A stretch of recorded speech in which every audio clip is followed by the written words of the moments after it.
안녕하세요. 오직 여러분들의 아름답고 건강한 코만을 생각하는 오직코 윤현철 원장입니다. 예, 돌출입 같은 경우에는 옆모습을 보시면 그 코 기둥이랑 입술이랑 이루는 각도 비순각이라고 그래요. 그 부분이 90도보다 작아서 위턱이 좀 앞으로 돌출되어 보이는 경우가 많습니다. 그래서 치과에서 교정을 하시게 되는 경우에는 요걸 조금 뒤로 이렇게 안쪽으로 밀어 넣어주는 교정을 하게 되죠. 그래서 이제 수술을 하실 때 교정을 앞두고 계시는 분들은 코 수술을 먼저 하시는 게 좋을지 교정을 먼저 하는 게 좋을지, 코 수술하고 교정을 해도 될지 이렇게 질문을 하시는 분들이 많습니다. 그런데 부정교합이라든지 다른 문제, 치과적인 문제가 동반된 것이 아니고 단순히 돌출입을 교정하기를 희망하신다면 코 수술을 통해서 비순각 교정을 이루는 방법으로도 충분히 돌출입을 어느 정도 완화시켜 보일 수 있습니다. 그러니까 코끝을 비순각을 이렇게 앞으로 좀 빼주면 비순각을 이루는 이 좁은 각도가 이렇게 약간 완화가 되면서 그 돌출입의 옆부분, 정면 이런 데서 볼 때 상당 부분 완화가 되게 됩니다. 그렇기 때문에 그 결과를 보시고 그 다음에 이제 그 교정이나 이런 것들을 고민을 하셔도 될 것 같습니다. 그리고 또 뭐 다른 이유로 또 교정을 해야 된다, 그런 경우에 코 수술을 하시고 보통 저희가 한 달 이후에 교정이나 이런 것들을 치과 치료를 시작하시라고 말씀을 드립니다. 그 이유는 뭐 치과 치료를 하다 보면 입을 좀 이렇게 크게 벌려야 되고요. 또 치과 치료 과정 중에 코 부분을 건드릴 수 있게 되기 때문에 그런 것 충격에도 충분히 견딜 수 있는 게 한 달 그 정도가 지나고 난 다음에 하는 게 좋겠다고 해서 그렇게 권유드리고 있습니다.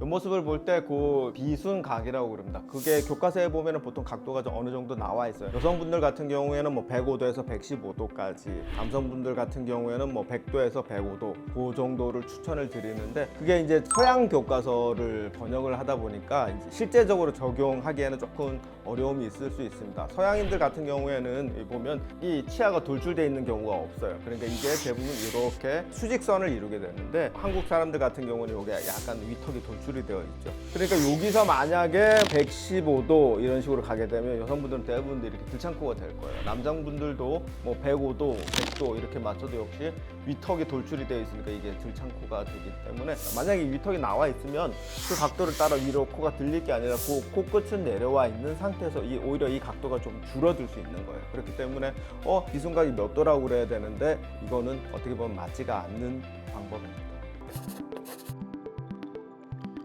치아 교정 중에 이제 코 수술을 고민하시고 그러시는 분들이 계실 겁니다. 나 이거 앞으로 6개월 남았는데, 1년 남았는데 그것들을 낀 채로 수술을 하는 데 있어가지고 전혀 문제가 되지 않습니다. 그리고 또 한 가지 걱정하시는 게 나 지금 어느 정도 들어갈 건데 이걸 또 코 수술을 하게 되면 지금 모습이랑 많이 달라지지 않나? 그럼 너무 치아가 들어가 보이지 않나? 고민을 할 수가 있는데, 처음 수술을 하신다면 그런 시행착오를 겪으실 수 있겠지만 여러 원장님들이 그런 분들을 많이 경험을 하죠. 그래가지고 나중에 몇 년을 지켜본 데이터를 가지고 있기 때문에 그런 부분들에 대해서는 걱정하지 않아도 됩니다. 어느 정도 들어갈 거를 예측을 할 수가 있기 때문에 거기에 맞춰서 비순각 각도랑 코끝이랑 그런 것들을 충분히 조절할 수 있습니다. 네, 오늘은 돌출입 교정을 하는 데 있어가지고 이제 치과 치료랑 병행을 하게 되는 경우가 많죠. 우선순위를 어떻게 둘 것인지, 또는 성형 단독만으로도 이런 돌출입을 완화시켜 줄 수 있는 건지, 수술하고 나서 도대체 얼마 이후부터 치과 치료를 시작해도 될 건지, 그 부분에 대해서 답변을 드렸습니다.